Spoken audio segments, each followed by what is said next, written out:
Welcome everybody to our Dementia Toolkit video series, a one-stop shop answering all your questions on everything dementia related. Simple educational advice from people with lived experience and professionals in their field. We aim to provide support that's personalised to help you on your dementia journey.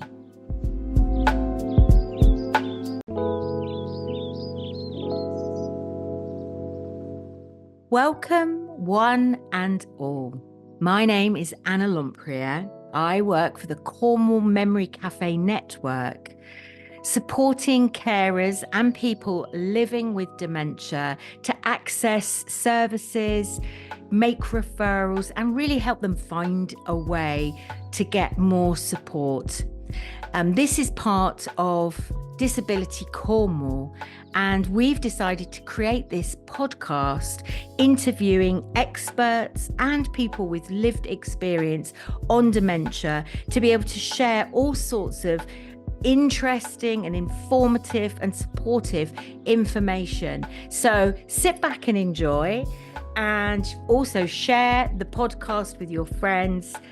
It's relaxed and inclusive and welcoming, and thank you for listening. Welcome everyone. I am really honoured today and feel that this is a really special podcast with a dear friend who I've recently got to know, Anna Sadler, who is part of a really unique offering called No One Dies Alone. So welcome everybody to the Cornwall Memory Café Network podcast. I'm Anna Lempriere, your host. And as I say, we're really honoured today to have Anna Sadler, who I recently met because I'm training to be an interfaith minister, as well as many other things, crazy woman that I am. And I found through Instagram, I think it was, social media, Anna's work, and this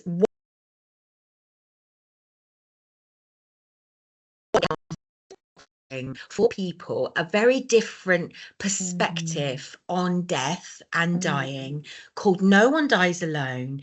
The course that I did is called Tender Loving Care, Caring for the Dying, a holistic education course. It was a whole day and it was very tender, very beautiful, and such an incredibly held and insightful day I had. It felt like I was just tip of the iceberg with this work, and really inspired me to want to learn more. So I want to hand it over to you, Anna. Could you introduce yourself as well and tell us maybe a little bit of how you've got to be offering No One Dies Alone? Yeah, well, thank you. Thanks for the invitation to be here, Anna. It's great to connect with you in this space and to share what's happening in Cornwall so we can, be better prepared for the end of life, which will happen to every one of us.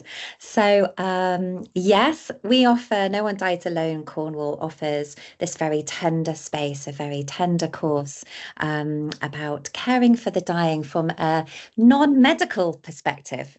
So all about the kind of holistic, the emotional, the spiritual side of things, as well as the kind of very practical things that are just useful to know when end of life approaches for yourself or for someone that you care about. And that might be a friend, it might be a neighbour next door, it might be a loved one. But it will come to all of us. And at some point, we'll know somebody who might need some care at the end of life that isn't medical or alongside the medical model. So how I got to come into this was through my own sort of journey in end of life. I had a very near-death experience around 13 years ago, and I was in hospital, and I was looked after and cared for incredibly well, and the medical system saved my life, which I am indebted to. I'm very grateful for.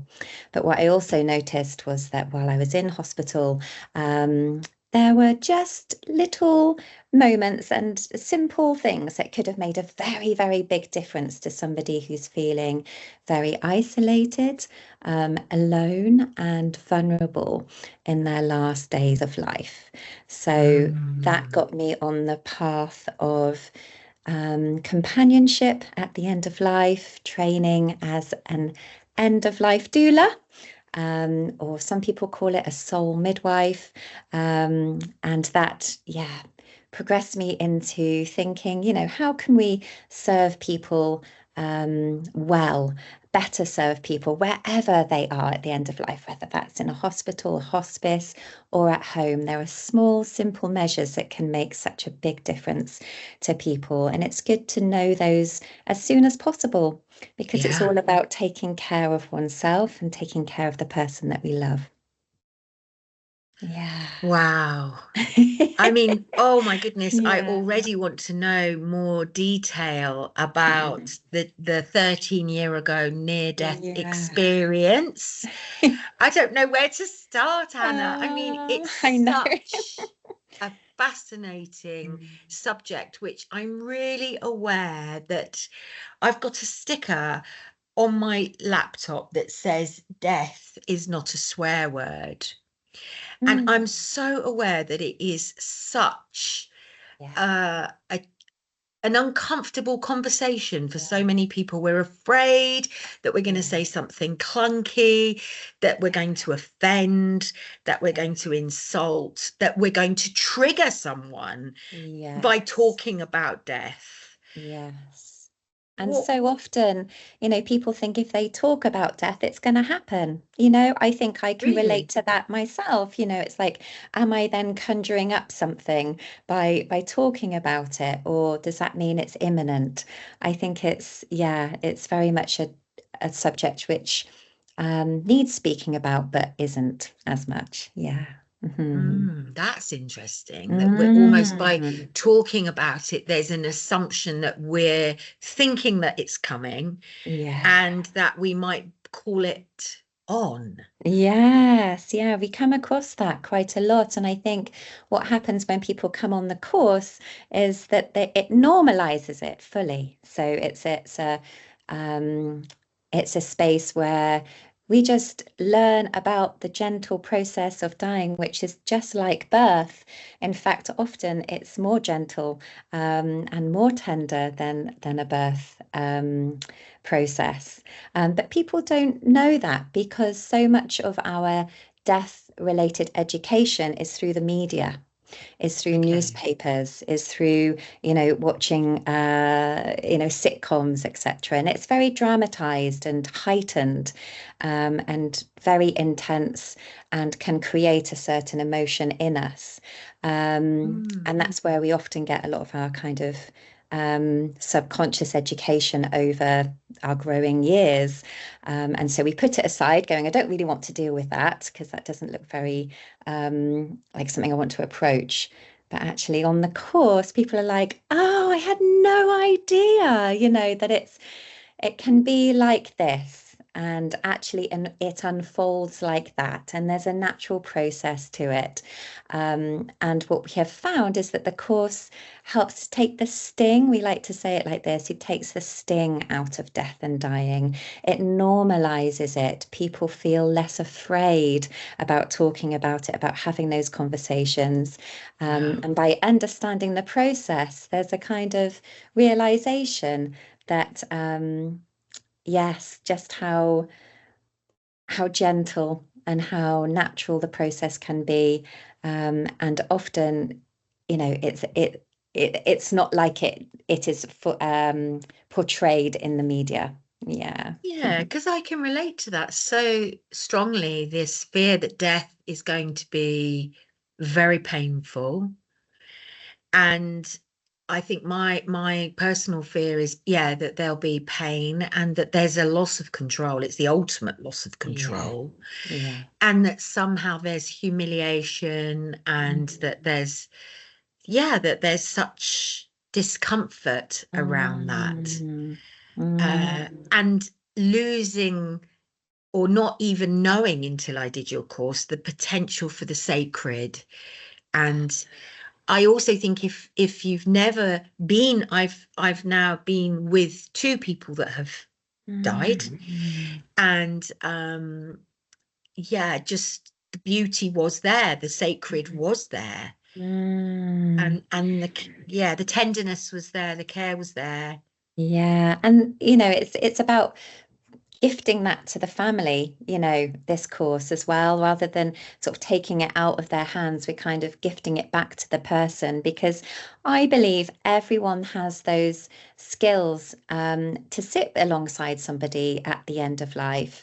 Um, this is something that we've done in our history for hundreds of years. It's just that we've become a very medicalized system, and I'm so deeply grateful for that, because it actually saved my life. But I think hand in hand, we also need to look at death as it is a sacred experience, just like birth. And birth is spoken about. It normalized in the kind of birth doula aspect, and it's just one end of life, and there are so many similarities. It's just that death isn't the one that's spoken about, but that's what we're trying to kind of bring into our community more. And people just come away. Everyone thinks, oh, I thought I'd be really triggered by the course, or I'd go away really upset, or it would create something that I wouldn't want to look at. But people actually go away feeling really uplifted and positive, and feeling like they have more skills and knowledge that they can share even with one person. We found that the course is rippling out to people, because people feel empowered, that they now know the stages of dying. They know how to support people through those stages. And everyone knows someone who is at the end of life, or will do.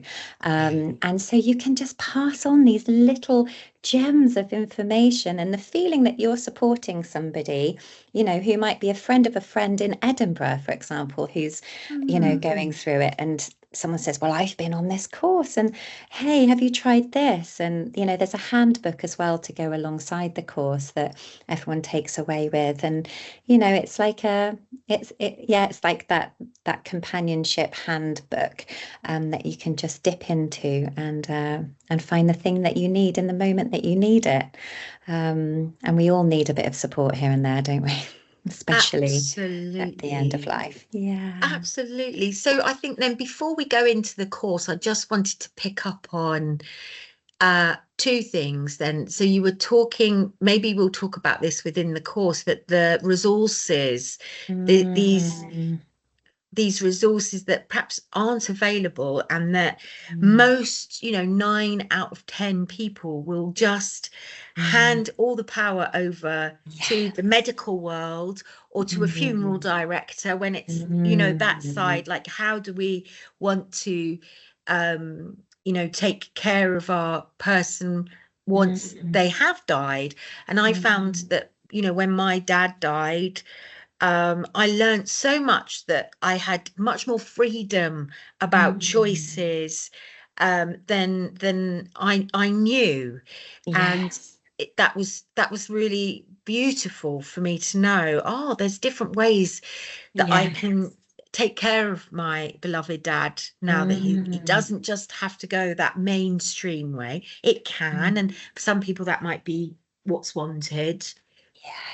Yeah.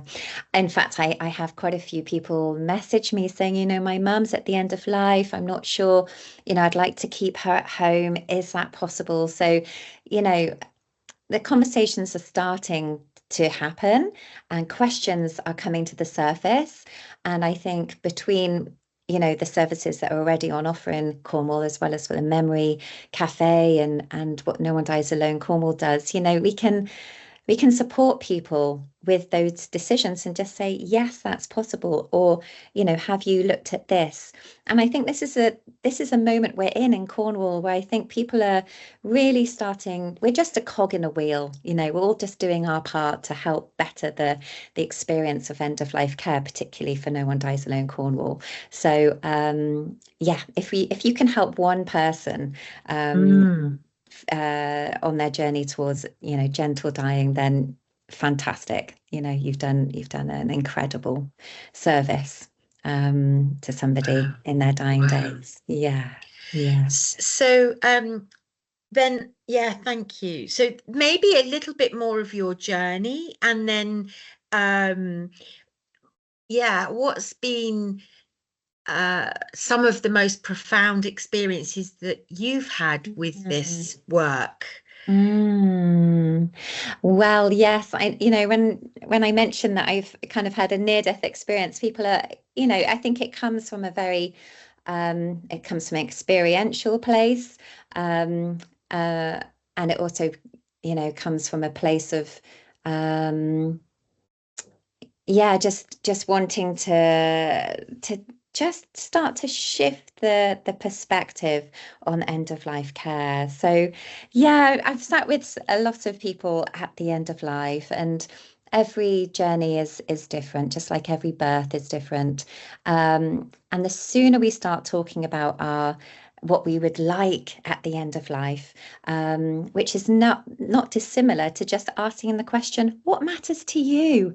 What brings you Mm, joy? If we start there, if we start with those mm, questions, we find out a little bit about a person, and those things that matter to you are also now possibly are also the things that you can bring to the bedside at the end of life, whether that's now or in 25 years' time.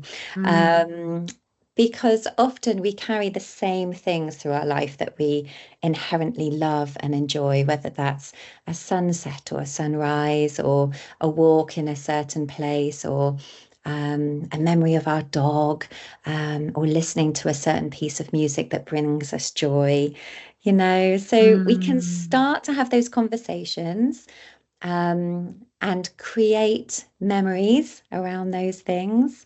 mm. If it's possible to document that, that's wonderful. I've been doing some work in a care home recently on memory, and bringing those questions to people around a table who are residents there. And we've been using art and music and a bit of dance and movement, and collage, etc., just to start to create a picture of what matters to a person, what brings you joy. And really, it's about those conversations. Um, and that That's can be, beautiful. yeah, yeah, it's magic.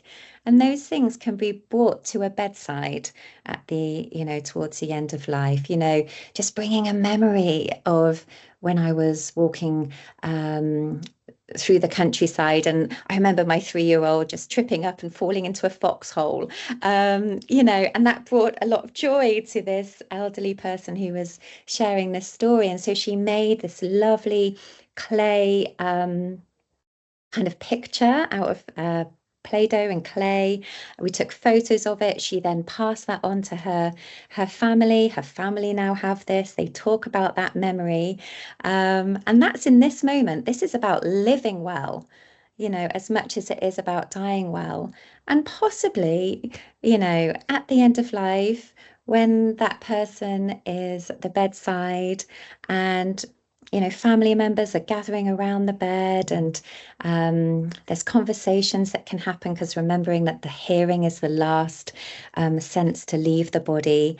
These types of memories can be brought back up as kind of these moments of joy between everybody. Um, and yeah, and that's where the heart belongs, and that's what it's all about. So if That's so the earlier beautiful. we start, the better, you know. How Yeah. wonderful. And things that soothe, things that would Yeah. comfort somebody. Yes, yes. Yeah. So we bring a lot of scents and smells just to, do you like this? Maybe there's a lavender and a cedar. So every week we bring a different element. So I've worked with the earth element, and I bring lots of things from nature in. And we create with clay, and we bring wooden instruments in and things, and we use music related to the earth. And naturally, that's going to spark a lot of kind of joy and memory. that we Wow. then share around the table and hopefully document and record in some way, whether that's through art or through the spoken word, through movement, and that can be, passed along and recreated again, reformed at any time as a kind of vision meditation or mindfulness practice. Amazing. Yeah, And it goes hand in it hand. sounds like it's a really creative, gentle space to open up those questions and make it Yes. very easy to speak about without any Yeah, direct absolutely. Absolutely, absolutely. Because, as I just sort of mentioned, it's about as much as about living now, living in this moment. Um, Knowing that, this is the day that we have, this is the moment that we have. Let's make it a good one. Let's also, pick up on all those moments that we've had throughout our life and carry them with us, because that's what makes us who we are, and makes us different from the person next to us, and can support us and bring comfort and reassurance to others at the end of life. Yeah. It's so beautiful. It's making me feel a bit weepy. It's Oh. really, really beautiful, Anna. Wow. Yeah. I Well, mean, it is. okay. Yeah, go on. No, I was just going to say it sort of goes, that's one part of what No One Dies Alone Cornwall does. I've been sort of doing that kind of memory work, and I thought I'd bring that into the conversation simply because Yes. of the platform that we're working with. And actually, yeah, it goes hand in hand with the end of life conversation too. Yeah. Yes. Amazing. Amazing. Another question then would be, I mean, there's a few things. One is I'd like to, yeah, let's explore the actual workshop then that I was Mm, on, mm, and some of the things that have stuck with me yeah. is the actual dying process. Yes. And I Yeah. wonder if maybe you'd we could talk about that, and Mm, perhaps some of the things that we touch on in the workshop. That, just to say to everybody, this is a workshop that everyone is welcome to. mm, You don't have to be a care professional or have any qualifications other mm. than just an interest in this Yeah. process.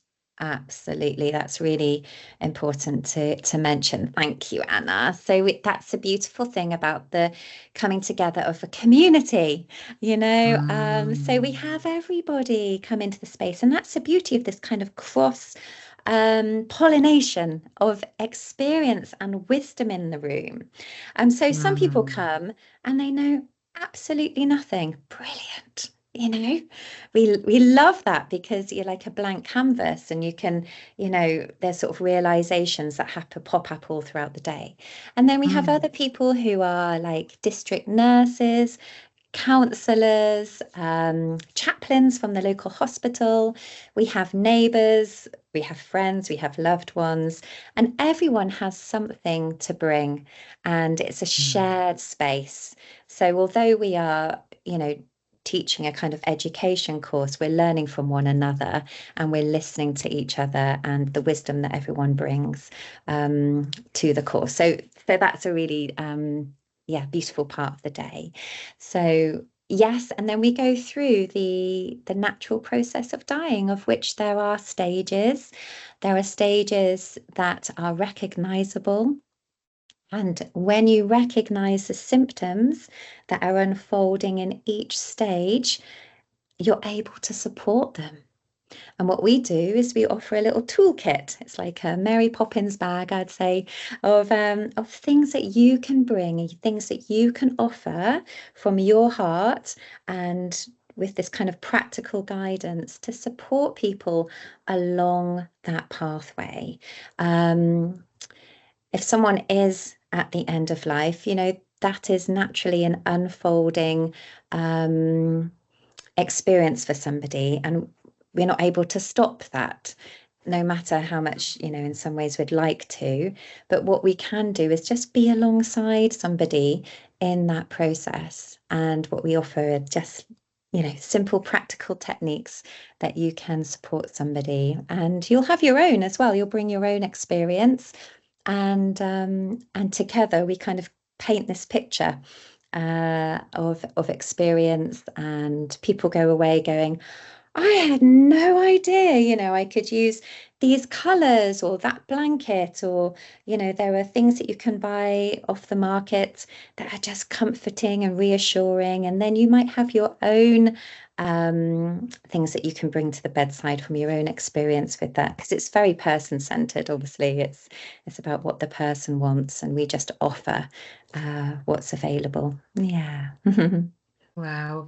And also, listening to your intuition as well, Yeah. I would imagine really, Number one. Yeah. yeah. Yeah, and I think that's what this course does. Like someone came away going, "Oh," she came down from Brighton actually, and she said, "I now feel I can offer my presence to somebody at the local care home." It goes down as simple as that. We didn't do anything on the course, but what maybe shifted for her was a realization that she was enough. Mm, That who mm, she was enough, and that calming presence that she yes. brought to the course. And I think it was just like, oh, I can do this. I can support somebody. I feel reassured. I feel more confident that I have what it takes to be alongside somebody, and not just, yeah, like we say, not hand it over fully to the medical profession. Obviously, they're there to support, but actually, you Mm, are enough, and what you do and what you bring to your loved one will be just right at the time it's needed. Yeah, yeah, that's wonderful. yeah. Really wonderful. Um, yes.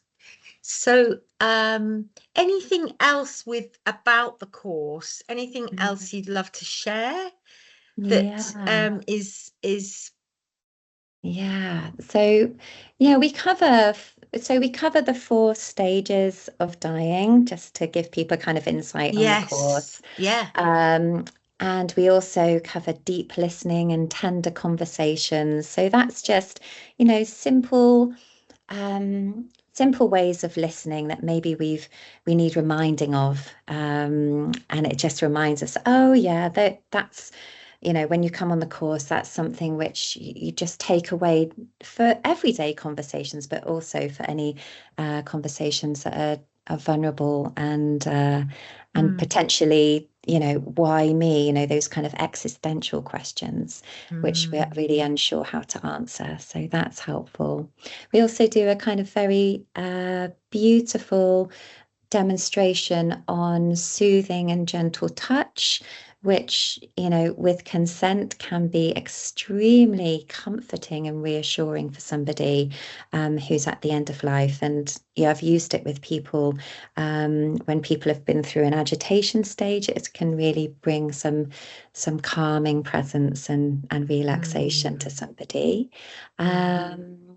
Yes, and we talk about vigiling at the end of life, which is just holding a sacred space for somebody who's dying, and how to do that well, and how to Yeah. look after yourself while that's happening. So it's as much about self-care as it is about caring for others, which is, Yes.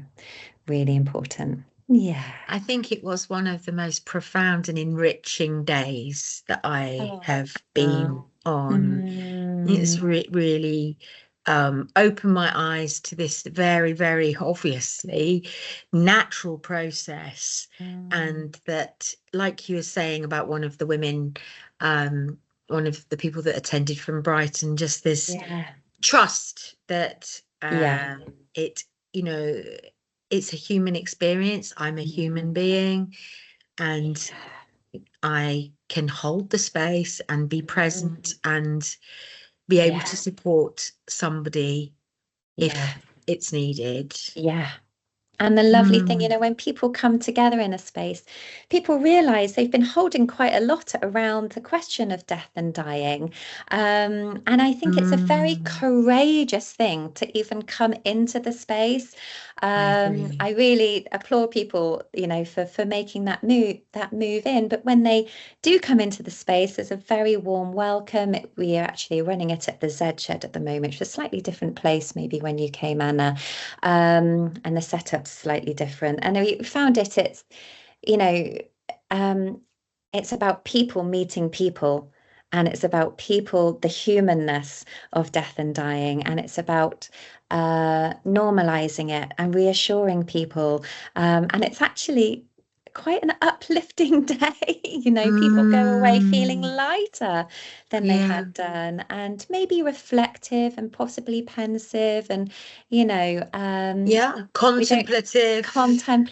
And we say to people, make sure there's space around the course, so you've got time before, hopefully you get a good night's sleep and then come to the course refreshed.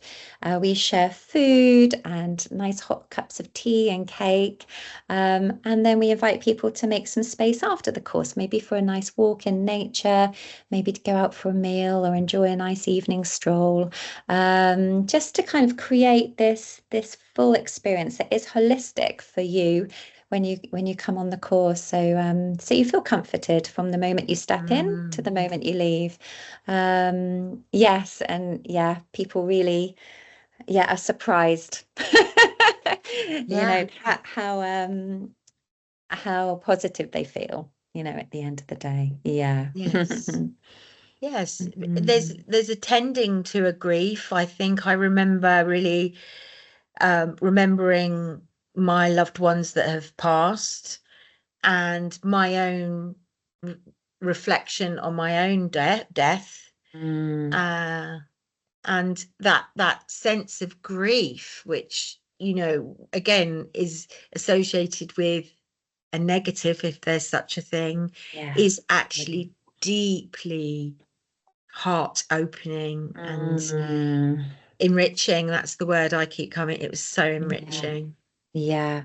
And to support, so not only do we have the tender loving care on the subject of grief, Anna, not only do we have the tender loving care course, but for people who are caring for loved ones or caring for neighbours or friends who are at the end of life, we also have the lovely companionship cafe that happens once a month in Penryn, 2 till 4 p.m. at the Temperance Hall. And that is, again, a beautiful, warm-hearted community space, safe, confidential, creative, and people come back month after month and actually are asking for it to happen more often, to be honest, because they're really valuing being together in grief. Now, that might be anticipatory grief, where people are anticipating the end of a beloved's life, or it might be someone who was bereaved maybe 10 years ago or longer. And, grief isn't something that goes away, it's a wave and it comes and goes. And so the companionship is a sustainable, thanks to the funding, a sustainable place. It's a place that people regularly meet. You can come, you can just sit in quiet. You don't have to chat and have conversations. Some people just come to be with other people and find a moment of solace, a moment of relaxation, and that shared connection around grief. It's so valuable. And it just warms my heart every month to be part of that. For each month, we have a beautiful activity. This month, we're creating grief wreaths out of seasonal foliage. So we're doing some kind of foraging beforehand, and then we're going to weave meaning into a kind of a wreath. Yeah. So And Sounds you can join in incredible. if you like, or you can watch others. There's no Yeah. expectation or pressure to be part of that, but it's there if you like it, if you'd like to join in. How Yeah, beautiful. yeah, it's lovely. So It just is. to say to people listening, we'll put in the show notes the Yes. link to Yeah. the Companionship Cafe. Mm, And yeah, it sounds like everyone is welcome there. yes. Yeah. Once you've been once, you'll know Yes. Yeah. You'll be when it's welcomed what's at the all going. door. Yeah, yeah. And there's a Mm. team of us, there's a team of people. You're in very, very safe hands. And Wow. people come back every month and look, and there's, friendships have been made, which is just lovely. So people are meeting outside of the cafe and going for walks, and there's a real kind of social aspect if that's what you're looking for as well. Yeah, Yeah, especially yeah, if the loss of your loved one means that you're now on your own and feeling alone. What a wonderful, yeah. tender community to lean Mm, into. that's lovely. Yeah, that's Yeah. exactly what it is. Yeah, yeah. Mm. All right. Well, look, we're coming towards the end. Mhm. So I wondered then, can I just, what feels to me, it's so weird, but it's almost like talking about, all right, so the person has now died. And that seems Mm, harsh, just the way I say it and everything. It's mm, so interesting, the discomfort and to mm. name it. But let's say then this person has died. Are there any resources? Is there any advice that you would say, look, this is a brilliant support, this is a brilliant resource that you might share with people that they would be able to reach out to in Mm. Cornwall or beyond? Um, yeah. Yeah.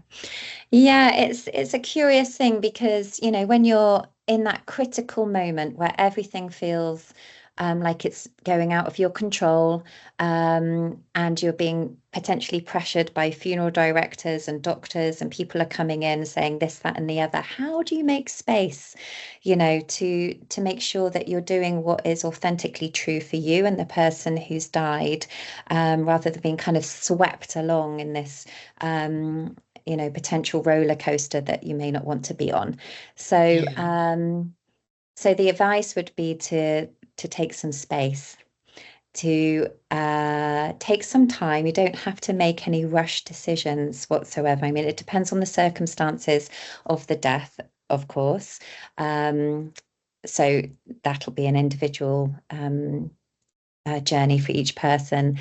But it is possible to keep your loved one at home, if the person has died at home and you're comfortable and that's what they want. There's not many resources yet available, and it's not necessarily public knowledge, but you know, I can signpost you to some information. And I really recommend, I'm sure you do, Anna, as well, the Cornish Funeral Company with Katrina and Yes. Terry. So Yes. they're like home from home. If you're looking for a real homely feel with a Cornish funeral director, then please contact them because when I Link die, again. I've already booked myself in with them. So It's in their it's home. Yeah. and Mm. so the Cornish, can you say it again? Yeah, Cornish Funeral Company. Cornish Funeral Company. So Yeah. it's a company that would feel like you would very much feel close to your loved one. You would very much Yes. be able to touch and Mm. I was looking yesterday at home. It's Yes. shrouds that you can Yes. decorate and have a pocket on the heart that you can put love notes in and Yes. flowers, and children, family can and add things to this shroud. And just Yes. there's so many creative where you can really feel close to your loved one. Absolutely. And you feel like you are part of their journey. Mm, There are these, yeah, wonderful ways to celebrate and to create around the ceremony of caring for a loved one after they have died. And that can be as lavish or as simple as you like to make it, mm, and mm. having those kind of conversations now about what would you like at the end of life? How would you like to be cared for? Where would you like to be buried? Would you like to stay at home with us? Shall we have, people come and go and say goodbye, over a 3-day period before being taken? You don't even have to go via a funeral directors. People don't often know that either. So there's all sorts of ways of doing it and doing it well and doing it right for your family. Yeah. So you'll share some links and some ideas with us, and we can put all of that in the show notes about your course as well. And is there a final note that you'd share, or a poem or anything? I don't know, but is there anything that you could as a final thing to say goodbye? Not to put you on the spot. No, I think maybe I appreciate that, Anna. I appreciate the sentiment. I would say that we're all living on the precipice of death in every moment, without being morbid, but it's a good reminder that live for today, because it's the only day that we have. It's that timeless reminder. And when you're working, I know you're working with some end of life in the work you do, Anna, and in the conversations that I'm having daily with people, even just neighbours who come and stop me, or knowing that they can have a conversation about the end of life with me. It's just a constant reminder of how grateful I am to be alive, especially after everything we've been through. And so, just gratitude for every breath and for the feeling of the body and the connections that are made, and being able to be part of this world in this moment. It's a beautiful thing, and I don't forget it. Thank you so much. What a beautiful woman you are. Thank you for Anna. the work that you do, and that love that you're sharing in Cornwall. It's really, really gorgeous. So thank you. Thank you for the opportunity, Anna. Thank you all. Get in touch if you can have a conversation. Some people go, oh, that's interesting, I'd still like to know more, and really I'd like to ground it and actually have a conversation with you, and I am always open for that. So just find my number, let's have a chat and see if it's right for you, and if it's not, I can signpost you somewhere else. Exactly. So we'll put the link for the workshop and your website. Lovely. Thanks, your Anna. Events at the cafe, and some other material for you to explore. Thank you. Lovely. You're so welcome. Woo-hoo! See you soon, everyone. Bye. This video was produced by Discover Voices, part of Disability Cornwall and Isles of Scilly. To check out all of our content, simply search Discover Voices on YouTube.